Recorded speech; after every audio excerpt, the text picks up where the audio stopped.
Boa tarde, hoje é 4 de julho de 2019 e estamos iniciando mais um Destaque Rural Notícias. Sejam todos bem-vindos. Destaque Rural Notícias. Patrocínio: Grupo Floss, Manejo e Fisiologia, caminhos para alta produtividade.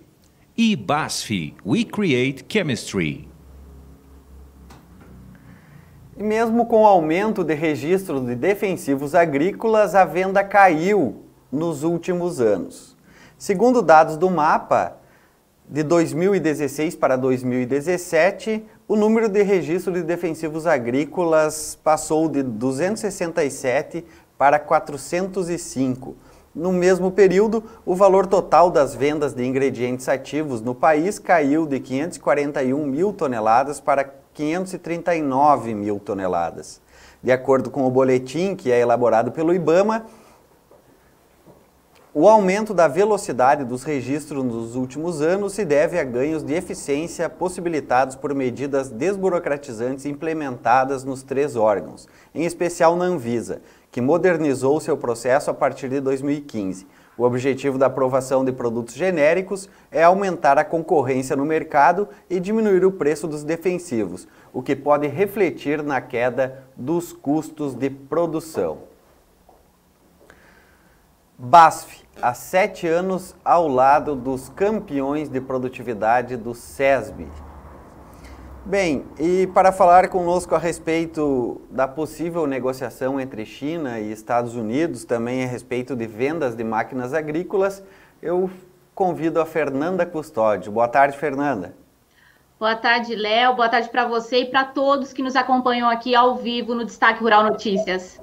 Então, Fernanda, o que significa aí essa consideração da China em comprar produtos americanos? Exatamente, Léo. Hoje, conforme a gente já tinha destacado, não tivemos negociações lá no mercado internacional por conta do feriado de 4 de julho, Dia da Independência lá nos Estados Unidos, mas no noticiário internacional o destaque era esse.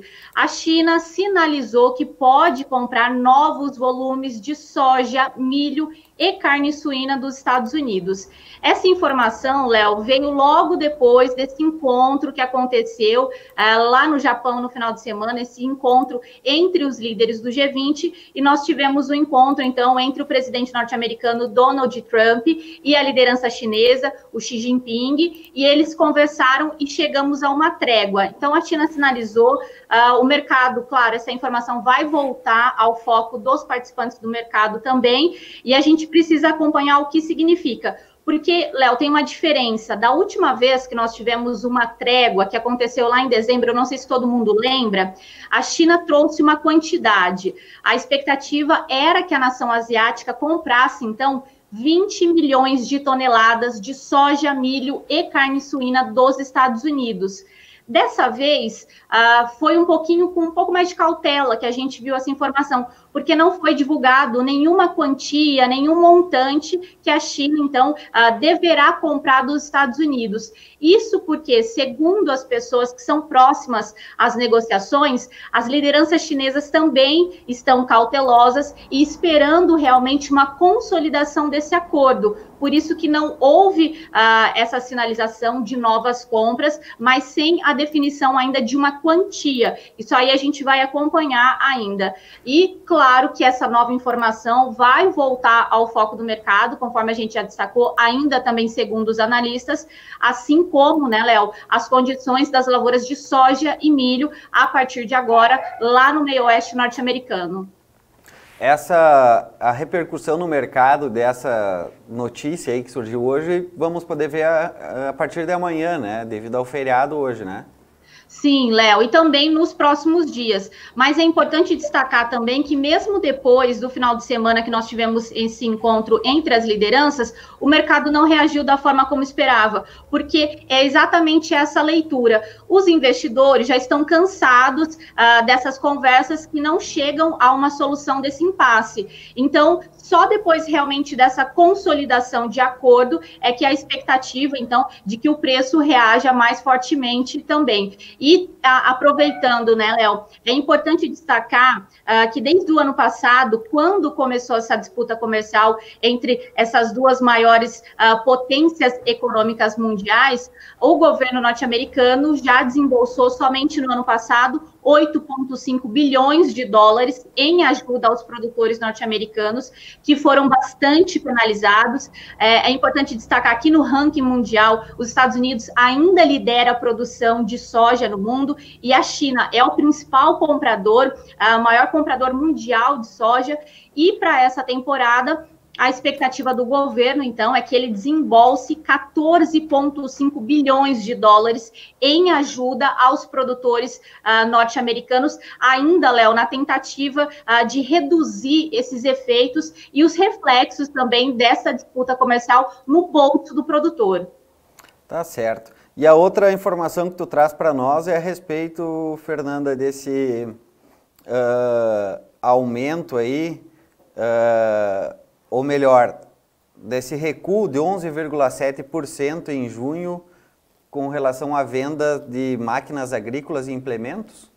Exatamente, Léo. Segundo dados da Anfávia, que é a Associação Nacional dos Fabricantes de Veículos Automotores, é um balanço que é divulgado todo início de mês, e nós tivemos, então, esse balanço de junho. Agora, em junho de 2019, foram vendidas 4,4 mil unidades aqui no mercado interno. Se a gente comparar com o mesmo período do ano passado, realmente representa um recuo de 11,7%, porque em junho de 2018 foram comercializadas, negociadas 4,9 mil unidades aqui no mercado interno.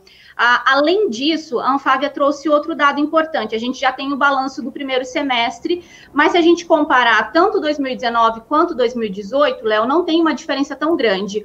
O ano passado foram negociadas nesse intervalo 19,9 mil unidades e agora esse ano 19,8 mil unidades. Além dessas informações, a Anfávia também trouxe dados sobre a produção de maquinário agrícola aqui no Brasil, e todas essas informações estão detalhadas na nossa matéria e está em destaque também na página hoje da Destaque Rural, viu, Léo?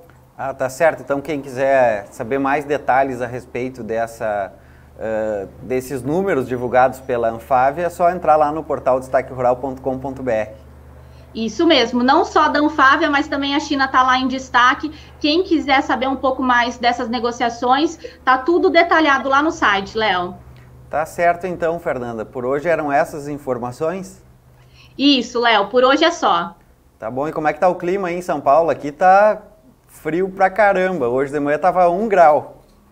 Léo, a gente até conversava um pouquinho antes de entrar ao vivo e eu estava destacando isso. Estou de blusa de frio hoje, mas não tá um frio. Aqui no interior de São Paulo, 20 graus nesse momento, bem diferente da realidade aí no sul do Brasil. Mas conforme a gente já vinha destacando, essa frente fria tem avançado, reforçando previsão de geada no final de semana já para algumas regiões, norte do Paraná, produção cafeira principalmente, região de Franca aqui em São Paulo e o sul de Minas, mas essa frente fria tem chegado aqui, as temperaturas já caíram, até o final de semana a expectativa é que caia ainda mais. E outro detalhe importante, Léo, tá chovendo, passamos o dia todo aqui com chuva forte até em alguns momentos do dia, e a perspectiva ainda é de chuva e de queda nas temperaturas, mas eu vou atualizando, amanhã a gente atualiza o clima aqui no interior de São Paulo. Tá certo. Aqui no Rio Grande do Sul, né, eu esqueci de comentar, nós estamos aqui no Rio Grande do Sul, a previsão então é de clima seco, mas frio, até segunda-feira mais ou menos da semana que vem. Mas obrigado, Fernanda. Um abraço, então, e até amanhã. Tá certo, Léo. Muito obrigada. Até amanhã. Até, tchau. Bem, vamos então com as informações do clima.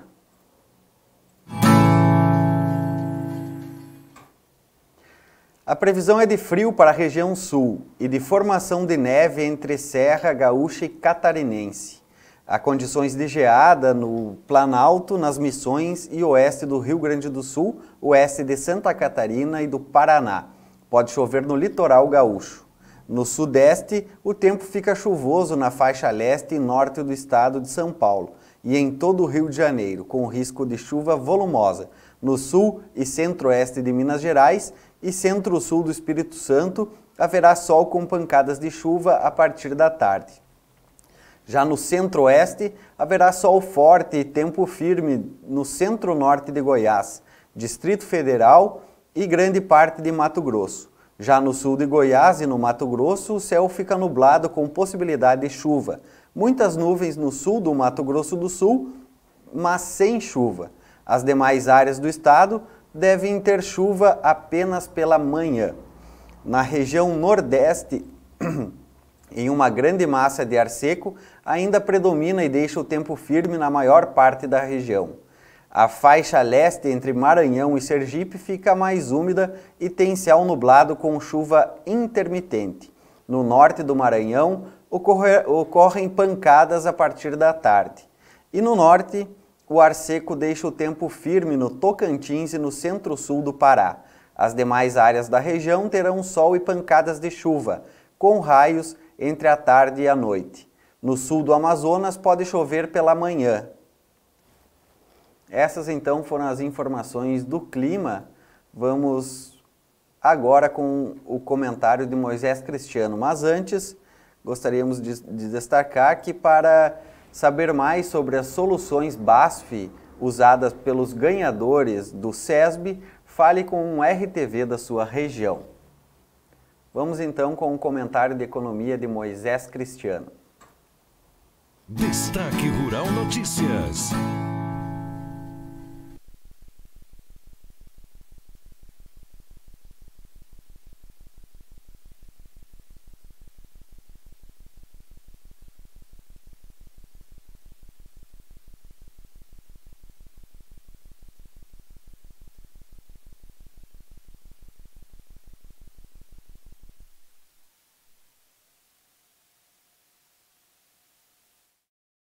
Bem, como vocês viram ali, tivemos um erro quando rodamos o comentário do Cris. Eu vou trazer aqui uma matéria, uma notinha a respeito do preço do suíno vivo que avançou em todas as regiões. As exportações em ritmo intenso nas últimas semanas fizeram com que frigoríficos que atendem o mercado externo aumentassem o volume de abate, o que resultou em elevação dos preços pelo suíno vivo. Em Santa Catarina, principal região produtora e exportadora de carne, a valorização do animal vivo colocado na indústria foi de 16% em maio para junho. No Paraná, o aumento foi de 15,5% e no Rio Grande do Sul, de 11,7%. Em junho, o animal vivo ficou negociado em média a R$ 4,67 o quilo no mercado catarinense, a R$ 4,88 no paranaense e a R$ 4,69 no gaúcho. Nas praças paulistas, a média foi de R$ 5,12 o quilo. Isso em junho, né? E no mercado mineiro, a R$ 5,34 o quilo. Altas respectivas de 14% e 18% frente a maio. Agora sim, vamos com o comentário de economia com Moisés Cristiano. Destaque Rural Notícias. Vamos então às informações de economia desta quinta-feira, dia 4 de julho. Eu começo trazendo aqui as informações que foram divulgadas hoje, inclusive fazendo parte do calendário econômico. A produção de veículos, que teve alta de 2,8% no primeiro semestre. O dado é da ANFAVE, Associação Nacional dos Fabricantes de Veículos Automotores. As vendas tiveram alta de 12,1%. Como é que ficou em meses aí? Em junho foi registrada uma retração de 9% em comparação com junho do ano passado. Em relação a maio deste ano, teve queda maior, 15,5%. As altas das vendas, como é que foram então? Em junho, crescimento de 10,5% em relação ao mesmo resultado do mês do ano passado. E na comparação com maio, a comercialização teve queda de 9,1%. Em relação às exportações, queda de 41,5%. E a indústria fechou 800 postos de trabalho entre maio e junho, empregando atualmente 129.200 pessoas, então, na produção e venda de veículos. Também hoje saiu o dado do IPEA. Para quem não sabe, o IPEA é o Instituto de Pesquisa Econômica Aplicada, que trouxe o dado da formação bruta de capital fixo, que é investimentos, inclusive é um dos componentes do PIB, e teve alta aí de 1,3% no mês de maio em relação a abril, na série com ajuste sazonal. Então, são dados divulgados pelo IPEA mostrando quantas empresas investiram e aumentaram seus bens de capital. Também, hoje, saiu o dado do custo da cesta básica do mês de junho, que caiu em 10 das 17 capitais analisadas pela Pesquisa Nacional da Cesta Básica. E esse estudo é divulgado pelo DIEESE. Segundo o DIEESE, então, as quedas mais expressivas foram em Brasília, Aracaju e Recife, maiores altas em Florianópolis, Rio de Janeiro, Belo Horizonte e Campo Grande. De janeiro a junho deste ano, todas as capitais analisadas acumularam aumentos, o destaque é Vitória, 20,2%, e a menor taxa foi em Campo Grande, 1,29%. A cesta básica mais cara do país é São Paulo, precisa-se de R$ 501,68 para comprar, então, a cesta básica na capital paulista. Vamos, então, agora falar da Previdência, né? Vamos falar porque tem bastante assuntos relacionados a isso, e hoje a Bolsa de Valores teve um bom desempenho. Aliás, a Bolsa hoje atualizou a sua máxima histórica justamente com a perspectiva positiva aí com a reforma da Previdência. A Comissão Especial da Reforma aprovou nesta quinta o texto do parecer do deputado Samuel Moreira, em meio a fortes críticas da oposição e apoio dos partidos do chamado Centrão à proposta. Foram 36 votos a favor e 13 contra. Diferente do que aconteceu na Câmara, onde a proposta precisa de 3/5 dos votos para ser aprovada, por se tratar de uma proposta de emenda à Constituição, na comissão era preciso só maioria simples. O texto ainda poderá ser modificado na comissão, uma vez que os deputados vão apreciar destaques, que são aqueles pedidos de parlamentares para modificar pontos específicos do parecer. Aí, em relação ainda à reforma da Previdência, né? O líder do governo na Câmara espera que o apoio à reforma na comissão, que aconteceu hoje, se repita no plenário, porque agora é a próxima fase. E aí, então, o Major Vitor Hugo disse hoje que em nenhum momento o Executivo considerou já ter os votos necessários, que são 308 mínimos, né, para passar a proposta também no plenário da Casa. Mas ele destacou que o resultado foi expressivo, né, e espera que o apoio recebido à matéria no colegiado se reflita também no plenário. O que o governo está esperando aí? O governo também espera, né, que a reforma da Previdência ela seja votada, inclusive na semana que vem. O governo tem a expectativa de que ela vai ser votada em 2 turnos no plenário da Câmara dos Deputados já na próxima semana, após a aprovação do texto principal na comissão especial hoje. Essa é a análise feita pelo ministro da Casa Civil, Onyx Lorenzoni. Ele comemorou este placar da votação, né? E ele então trouxe para o próprio Onyx Lorenzoni, assim como líder do governo, a expectativa de que pode-se, né, com essa vitória, esperar também uma vitória no plenário da Casa. Agora, o que se pode esperar em relação ao que vem depois? Especialmente em relação a reformas e que envolve muito a economia. O ministro da Economia, Paulo Guedes, hoje estava participando de um evento, né? E ele falou que no seu discurso analisou a trajetória da economia brasileira, falando sobre a situação toda que hoje a gente está e, claro, né, ele deixou bem claro a importância da reforma da Previdência, e não só a reforma da Previdência, mas outras reformas também. E ele elogiou os parlamentares que hoje fizeram essa votação, reiterou confiança na possibilidade de a proposta ser também aprovada no plenário da Câmara ainda antes do recesso do parlamentar. Então, Onyx Lorenzoni, Paulo Guedes são 2 ministros que esperam então que a reforma seja votada já na semana que vem. E o Paulo Guedes, quando participou deste evento, depois ele participou ali de entrevistas coletivas, ele já começou a falar sobre o futuro, pós-reforma da Previdência, né? Claro que ainda é cedo para falar sobre isso, como a gente sabe, ainda tem que passar no colegiado e tal, né? Mas ele disse que depois, né, os próximos passos são a reforma tributária e o pacto federativo, que, nas palavras dele, serão os 2 grandes eixos do governo no segundo semestre. Bom, como eu disse, esse assunto foi o que teve um impacto bem positivo na Bolsa de Valores hoje. A Bolsa, mais uma vez, renovou a sua máxima histórica. Só para dar uma olhadinha aqui para ver como é que ficou a mínima e a máxima hoje, o índice Bovespa passou de 104 mil pontos aí ao longo do dia. Teve a mínima em 102.046 e a máxima em 104.021. Fechou em 1,56% em 103.636 pontos e subindo, né, 1,56%. Enquanto isso, né, o dólar ali fechou abaixo de R$ 3,80, fechou em R$ 3,79, R$ 3,799, queda de 0,67%. Essas as informações então de hoje de economia para o Destaque Rural Notícias. Até amanhã. Destaque Rural Notícias. Bem, essas foram as informações do Destaque Rural Notícias de hoje. Lembrando que para mais informações você pode acessar o portal destaquerural.com.br e lá você encontra informações sobre mercado, sobre clima, agronegócio, agricultura e tantas outras informações. Muito obrigado pela companhia, até amanhã. Destaque Rural Notícias. Patrocínio Grupo Floss, Manejo e Fisiologia, Caminhos para a Alta Produtividade. E BASF, We Create Chemistry.